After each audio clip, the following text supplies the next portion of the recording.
दुनिया की सबसे लंबी दीवार जिसकी कुल लंबाई 21,196 किलोमीटर है। यानी अगर आप कश्मीर से कन्याकुमारी तक 3 बार चक्कर लगाएं तब जाकर आप ये पूरी दूरी तय कर पाओगे। ये दीवार इतनी बड़ी है कि इसे बनाने में 2000 साल लगे और इतनी खतरनाक है कि इसकी नींव में दफन है 10 लाख से ज़्यादा मजदूरों की लाशें और इतनी रहस्यमयी है कि आज भी कई जगहों पर इसके किनारे तक पहुंच पाना नामुमकिन है। लेकिन यह सिर्फ ईंटों और पत्थरों की कहानी नहीं है, यह कहानी है संघर्ष की, सत्ता की और डर की। चीन के प्राचीन समय में बार बार हो रहे मंगोल आक्रमणों ने एक सवाल खड़ा किया, कैसे बचाया जाए अपने खेत, अपने घर और अपने लोगों को। और इसका जवाब था एक दीवार। लेकिन यह दीवार एक रात में नहीं बनी, यह बनी टुकड़ों में, अलग अलग राजाओं के आदेश पर, कभी सूखे रेगिस्तान में, कभी बर्फ से ढकी पहाड़ियों पर, तो कभी नदी के किनारे। जहां तक दुश्मन आ सकता था वहां तक यह दीवार फैलाई गई। पर क्या ये सिर्फ सुरक्षा के लिए बनी थी या इसके पीछे कोई और गहरा रहस्य था? क्यों इसे the great wall of China कहा जाता है और क्या वाकई यह दीवार अंतरिक्ष से दिखाई देती है? आपने शायद ही कभी सोचा होगा कि एक दीवार आखिर कितनी बड़ी हो सकती है, लेकिन ये कोई साधारण दीवार नहीं है। ये ऐसी दीवार है जो चीन के उत्तर से लेकर उसके सुदूर पश्चिम तक फैली है। बर्फीले पहाड़ों से लेकर तपते रेगिस्तान तक, घने जंगलों से लेकर पत्थर जैसे सख्त मैदानों तक, हर जगह इस दीवार ने अपनी मौजूदगी दर्ज कराई है। मतलब इतना लंबा रास्ता कि अगर कोई व्यक्ति हर दिन 40 किलोमीटर चले तो भी उसे पूरी दीवार पार करने में 18 महीने लगेंगे। और अभी तक इतिहास में सिर्फ 3 ही लोग ऐसे हैं जिन्होंने इसे एक सिरे से लेकर दूसरे सिरे तक पार किया है। लेकिन यह दीवार एक सीधी रेखा में नहीं बनी है, यह टुकड़ों में बनी है। कई जगहों पर एक दूसरे से समानांतर है, तो कहीं ईंटों से, तो कहीं पत्थरों से, तो कहीं बस मिट्टी और लकड़ी से बनी है। यही कारण है कि इसे एक दीवार कहना थोड़ा गलत होगा। यह असल में दीवारों का एक जाल है जो साम्राज्यों को जोड़ता भी है और अलग भी करता है। इस दीवार के कुछ हिस्से इतने दुर्गम इलाकों में हैं कि आज भी वहां पहुंच पाना असंभव जैसा लगता है, और कुछ हिस्से इतने सुंदर हैं कि लाखों टूरिस्ट हर साल उन्हें देखने आते हैं। लेकिन सवाल ये है कि जब ये दीवार एक ही बार में नहीं बनी तो इसकी शुरुआत आखिर कहां से हुई? किसने सबसे पहली बार ये सोचा कि एक दीवार दुश्मनों को रोक सकती है? इसका जवाब छुपा है इतिहास के उन पन्नों में जहां से शुरू होती है इस दीवार की असली कहानी। कहते हैं कि जब डर हद से ज्यादा बढ़ जाए तो दीवारें खड़ी की जाती हैं, और चीन की महान दीवार भी एक ऐसा ही परिणाम थी। यह कहानी शुरू होती है 2000 साल पहले, जब चीन एक एकीकृत देश नहीं था बल्कि छोटे छोटे राज्यों का समूह था।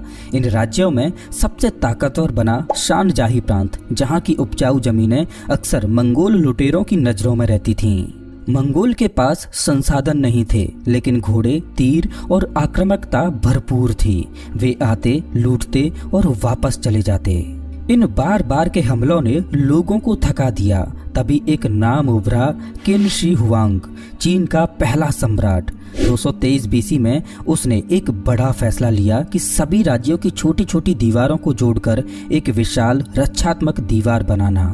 पर यह सिर्फ एक रक्षात्मक कदम नहीं था, बल्कि ये सत्ता की नुमाइश भी थी। हर ईंट में सम्राट की शक्ति छुपी थी और हर मोड़ पर उसकी चौकसी। लेकिन ये दीवार बनाना आसान नहीं था। अब सवाल ये आता है कि इस दीवार को बनाने के लिए इतने सारे मजदूर आखिर कहां से आए? तो जवाब है कैदी, किसान, युद्ध में पकड़े गए सैनिक, जिन्हें जबरदस्ती इस निर्माण में झोंक दिया गया। कहते हैं यदि कोई थक जाए या मर जाए तो उसे वहीं दीवार में दफन कर दिया जाता था। इसीलिए इसे दुनिया का सबसे लंबा कब्रिस्तान भी कहा जाता है। कई सम्राट आए और गए, पर दीवार बनती रही, कभी तेजी से तो कभी धीमी गति से। कई वंशों ने इसमें अपनी अपनी छाप छोड़ी, लेकिन एक चीज जो इस दीवार में हमेशा समान रही, इंसानी पीड़ा। इतिहासकार मानते हैं कि इसे बनवाने वालों की संख्या 20 लाख से अधिक थी, जिनमें से लाखों की जान चली गई। लेकिन इन बलिदानों के बावजूद सवाल अब भी बरकरार है, क्या ये दीवार वाकई चीन को बचा पाई? इस सवाल का जवाब इतिहास की क्रूर सच्चाई में छिपा है। इतने सालों तक मेहनत, लाखों लोगों की जानें, 2000 सालों में बनी एक महाकाय संरचना जो अंतरिक्ष से दिखने का दावा करती है, पर फिर भी इतिहासकारों की नज़र में ये प्रोजेक्ट एक फेलियर क्यों कहलाया? क्योंकि ये दीवार जो विदेशी आक्रमणकारियों को रोकने के लिए बनाई गई थी, उन्हें रोक नहीं पाई। 13वीं शताब्दी में मंगोल शासक कुबलई खान ने इस दीवार को पार कर चीन पर कब्जा कर लिया और 17वीं शताब्दी में मांचू लोगों ने भी इसी दीवार को लांघते हुए मिंग राजवंश को गिरा दिया। यानी दीवार थी तो सही, पर पूरी तरह से कारगर नहीं। कुछ हिस्सों पर वह अधूरी थी, कहीं पर देखरेख नहीं थी और कुछ हिस्से तो समय के साथ कमजोर पड़ चुके थे। और सबसे बड़ी विडंबना ये थी कि जिसे चीन की रक्षा के लिए बनाया गया था, वो चीन के अंदर ही राजनीतिक विभाजन का कारण बन गया। कुछ विद्वानों का तो यह भी कहना है कि the great wall of China सिर्फ एक प्रतीक थी डर और नियंत्रण का। सुरक्षा की आड़ में शासकों ने जनता पर अपना दबदबा कायम रखने का ये एक रास्ता निकाला। इसीलिए आज जब इसे दुनिया के 7 अजूबों में गिना जाता है, तो साथ ही यह सवाल भी उठता है कि क्या ये वाकई एक सफलता थी या फिर यह इतिहास का सबसे शानदार लेकिन सबसे महंगा भ्रम था? जवाब आपके नजरिए में छुपा है, लेकिन यह तो शुरुआत थी। इस दीवार के साथ जुड़े हैं कई मिथक, कहानियां और रहस्य।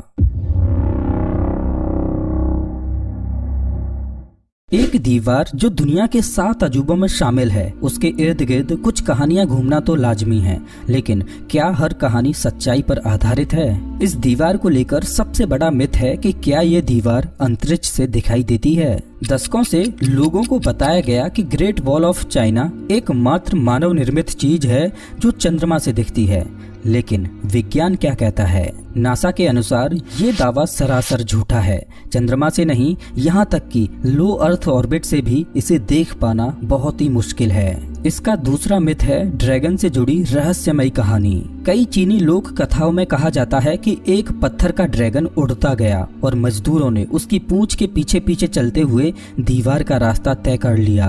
अब वैज्ञानिक तो इसे मानने से रहे, लेकिन चीन की संस्कृति में ड्रैगन शक्ति, सुरक्षा और शुभता का प्रतीक है। इसीलिए कई लोग मानते हैं कि यह कहानी केवल प्रतीकात्मक है, एक तरीके से दीवार को जीवित बनाने की एक कोशिश। अब सवाल ये है कि इसे ग्रेट वॉल क्यों कहा जाता है? तो शायद इसलिए कि यह दीवार सिर्फ ईंटों की नहीं, बल्कि इंसानी जज्बे, सत्ता की लालसा और डर की बुनियाद पर बनी है। एक ऐसी संरचना जो जितनी ठोस दिखती है, वो उतनी ही अपने इतिहास और कहानियों में उलझी हुई है। पर क्या ये दीवार अब भी अपने मकसद को पूरा करती है, या अब सिर्फ एक टूरिस्ट डेस्टिनेशन बनकर रह गई है? वो दीवार जो एक जमाने में लुटेरों से सुरक्षा का प्रतीक थी, आज सेल्फी, कैमरा और टिकट लाइन का हिस्सा बन चुकी है। हर साल 1 करोड़ से भी ज्यादा पर्यटक ग्रेट वॉल ऑफ चाइना को देखने के लिए आते हैं। कुछ फोटो खींचने के लिए, तो कुछ बस ये कहने के लिए कि मैं वहां गया था। लेकिन क्या पूरी दीवार देखी जा सकती है? बिल्कुल नहीं।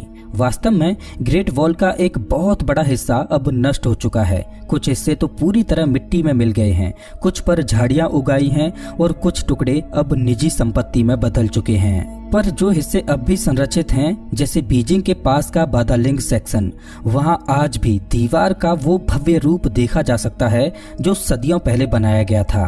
साल 1987 में यूनेस्को ने इसे वर्ल्ड हेरिटेज साइट घोषित किया और तब से लेकर अब तक चीन सरकार और स्थानीय संस्थाएं इसके संरक्षण में जुटी हुई हैं। लेकिन कुछ सवाल अब भी रह जाते हैं कि क्या यह दीवार सिर्फ एक पर्यटक स्थल बनकर रह जाएगी, या फिर इसे इतिहास से जोड़ने वाला एक जिंदा प्रमाण माना जाएगा?